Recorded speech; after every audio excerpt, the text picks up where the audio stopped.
The papers hit the kitchen table like they weighed 50 pounds. My daughter-in-law didn't slide them across. She dropped them. The way you drop something you've already decided belongs to you. Just sign, she said. It's easier for everyone. I looked at the documents, deed of transfer, my name at the top, her name at the bottom. 41 years I'd owned that house, raised my son in it, buried my wife from it. Easier for everyone, I repeated. She didn't even look up from her phone. I'm 67 years old. I spent 32 years as a land surveyor for the county. I know what property documents look like. I know what they mean. And I knew, standing in that kitchen with the afternoon light cutting through the curtains my late wife had sewn herself, that something had shifted in my house in a way I hadn't seen coming. Her name was Renata. My son Neil brought her home 3 years before, proud as I'd ever seen him, and I'd shaken her hand and meant it. I wanted to like her. I did like her for a while. She had this way of laughing that made a room feel smaller in a good way. She worked in property management, which I thought was interesting. Neil had been doing IT consulting, doing well for himself, and they seemed happy. Then they hit a rough patch. Medical bills, mostly. Neil had a surgery, nothing life-threatening, but nothing cheap either, and between his recovery time and the insurance gaps, they got behind. I offered to help. Of course I did. That's what you do. They moved in with me in January of that year. Temporarily, we all agreed, just until they got back on their feet. By March, Renata had reorganized my kitchen. By May, she had opinions about my truck. By July, she was telling me which nights I could have my old friend Joe over for dinner. I told myself it was adjustment. People have different habits. She was stressed. Neil was still recovering. I tried to give her grace. But there's a difference between someone who's stressed and someone who has decided that your home is now theirs.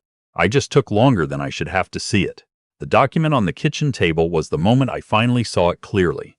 I picked up the papers without saying anything, took them to my bedroom, sat on the edge of my bed, the same bed I'd slept in for 23 years, and read every line. It was a quitclaim deed, signed over the property to Neil and Renata jointly. There was a cover letter from a notary service. All they needed was my signature.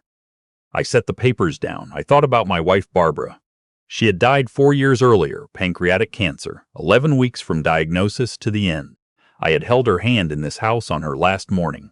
I had promised her I would be okay. I sat there for a long time. Then I got up, put the papers in my desk drawer, and went to start dinner. I didn't sign. Renata didn't bring it up that night.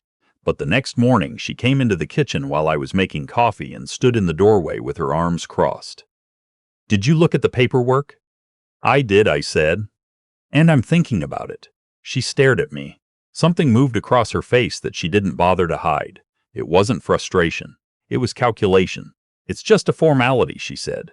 "For insurance purposes, in case something happens to you, we need to be on the deed so there are no complications." I poured my coffee. "What kind of complications?" "Probate," she said immediately, like she'd rehearsed it. "It can take months. Neil would be in a terrible position." "Neil's on my will," I said. "Has been since before you two met." She smiled. It didn't reach her eyes. "Wills get contested. This is simpler," I nodded slowly. "Let me talk to my attorney." The smile disappeared. "Why do you need an attorney for a family matter?" "I always run property documents through an attorney," I said. "Occupational habit." She left the kitchen without responding. That night I called my old friend Joe. We'd been friends since we were 22, worked together at the county for nearly 15 years before he moved into private surveying. He'd seen a lot in his time. He came over the next afternoon while Renata was out. I showed him the documents. He read them slowly.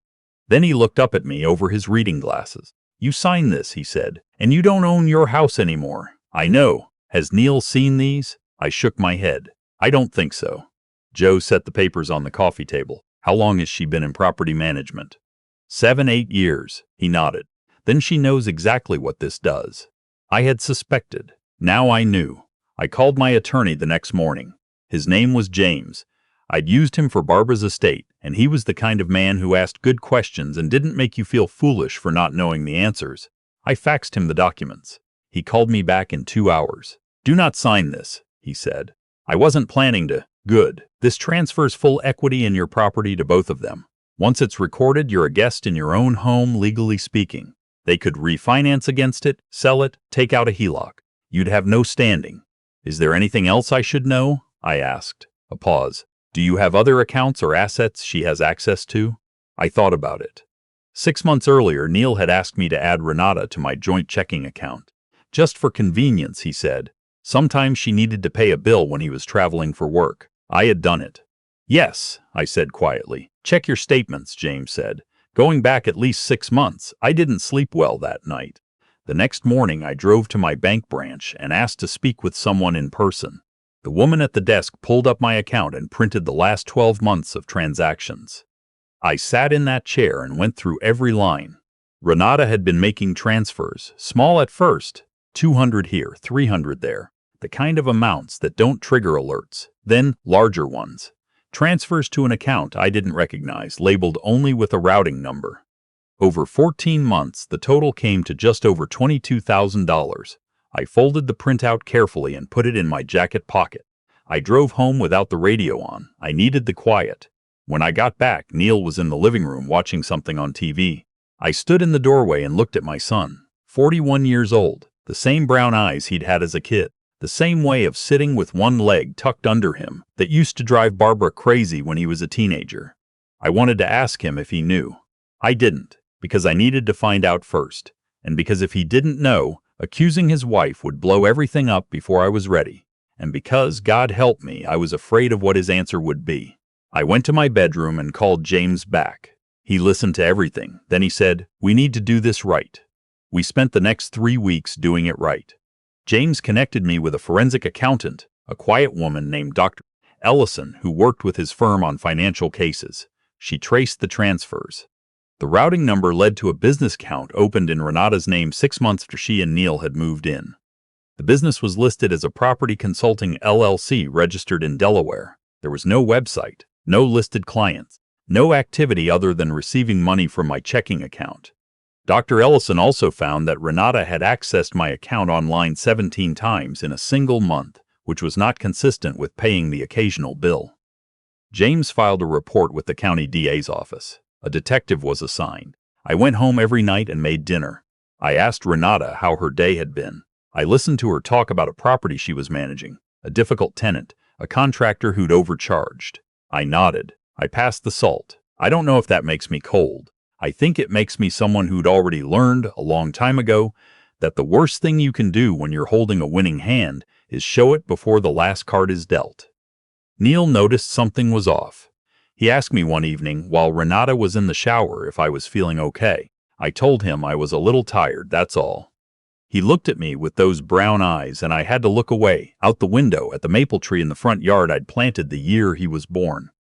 It was the hardest moment of the whole thing. Not the discovery, not the paperwork, that moment. The deed request was still sitting in my desk drawer, unsigned.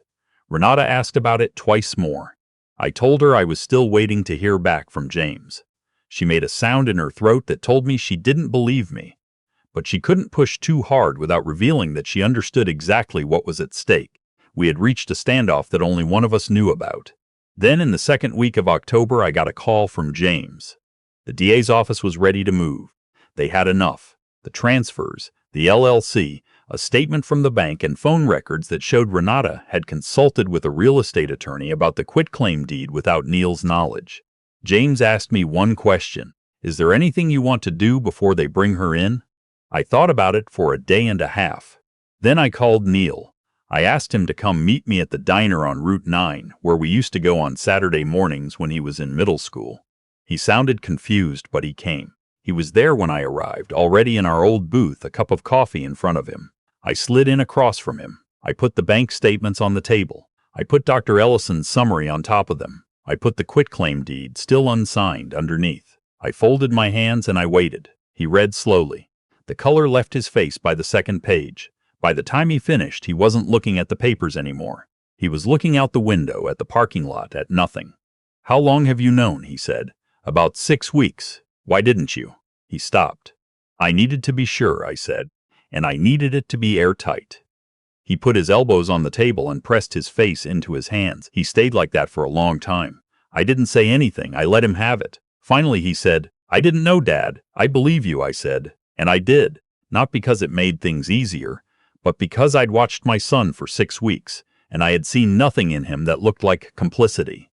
I'd seen a man who was tired and a little distracted and too trusting of the woman he loved. I knew what that looked like. I had been that man once in different circumstances. What happens now? He asked. Now, I said, is already in motion. 2 days later, on a Thursday morning, 2 detectives came to my house and arrested Renata for theft by deception and financial elder abuse.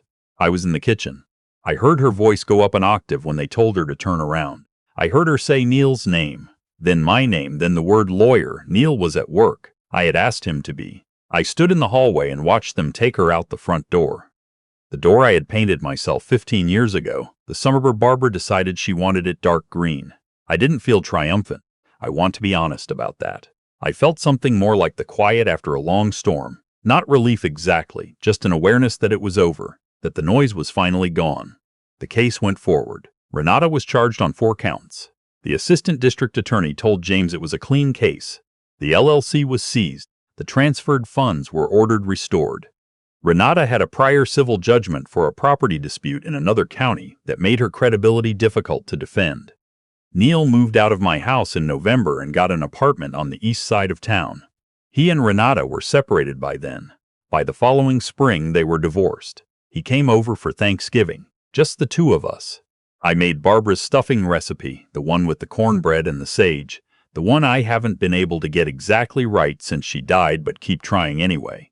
Neil ate 2 helpings and didn't say much, and I didn't need him to.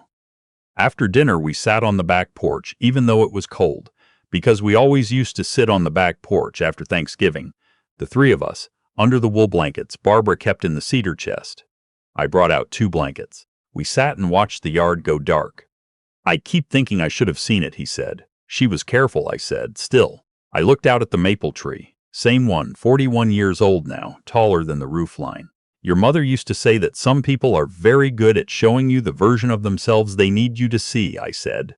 She was smart about people in a way I've never been. Neil was quiet for a moment. You were pretty smart about this one, he said. I didn't answer right away. The yard was fully dark now. Somewhere down the street, a neighbor's dog was barking at something. I had time, I said finally, and I had a reason. I had kept the quitclaim deed in my desk drawer all the way through. After the arrest, after the case was filed, I had taken it out one night and held it. Someone had typed my name at the top in clean black font. I had surveyed and mapped this county for 3 decades.